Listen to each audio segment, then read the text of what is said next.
A very good morning to all dear children. We all are afraid of some or the other things in our life. It is only when we are able to overcome the fear that we can be called courageous. Let's try to understand through a story how courage pays back and how your presence of mind can save you from any danger that encounters you. Today we are going to start with the Tiger's Claw, session 1. I opened my eyes and saw at the door a tiger pushing himself in. It was a muddled moment for me, not being sure whether the dream was continuing or whether I was awake. I at first thought it was my friend, the station master, who was coming in, but my dream had fully prepared my mind. I saw the thing clearly against the starlit sky, tail wagging, growling, and above all, his terrible eyes gleaming through the dark. I understood the fertilizer company would have to manage without my lectures from the following day. The tiger himself was rather startled by the noise of the chair and stood hesitating. He saw me quite clearly in my corner and he seemed to be telling himself, "My dinner is there ready, but let me first know what this clattering noise is about." So here the story commences with a young man taking a nap in the night in a waiting room of a station. All of a sudden, he sees a tiger pushing the door. He is confused as to whether he is seeing a dream or it is reality. He thought maybe his friend, the station master, had come, but in the starlit sky, he could clearly see the shining eyes of the tiger, wagging its tail and approaching towards him. The young man realized that it could be the last day of his job in the fertilizer company. The tiger is analyzing the noise of the chair and is actually thinking that his dinner is ready, but still he should actually know what the noise is all about. Somehow, wild animals are less afraid of beings than they are of pieces of furniture like chairs and tables. I have seen circus men managing a whole menagerie with nothing more than a chair. God gives us such recollections in order to save us at critical moments. And as the tiger stood observing me and watching the chair, I put out my hands and with desperate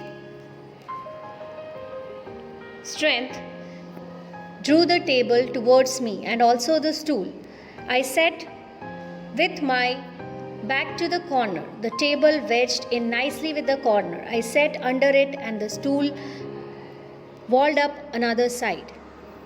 While I dragged the table down, a lot of things fall off it, a table lamp, a long knife and pins.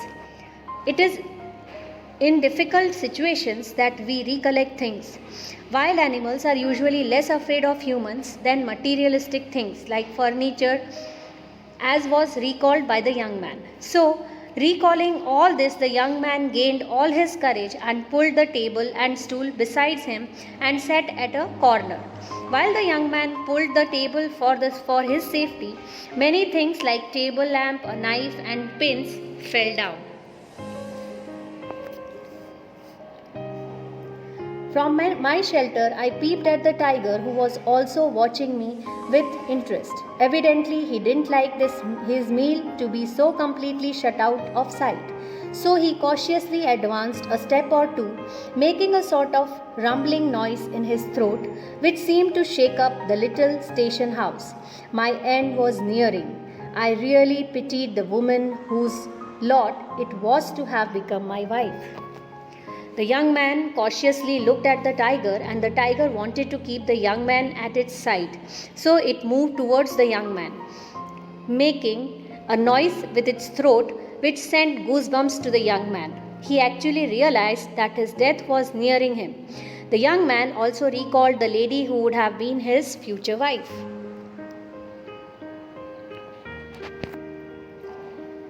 I held up the chair like a shield and flourished it, and the tiger hesitated and fell back a step or two. Now, once again, we spent some time watching for each other's movements. I held my breath and waited. The tiger stood there, fiercely waving its tail. which sometimes struck the side walls and sent forth a thud. He suddenly crouched down without taking his eyes off me and scratched the floor with his claws. He is sharpening them for me, I told myself. The little shack had already acquired the smell of a zoo. It made me sick.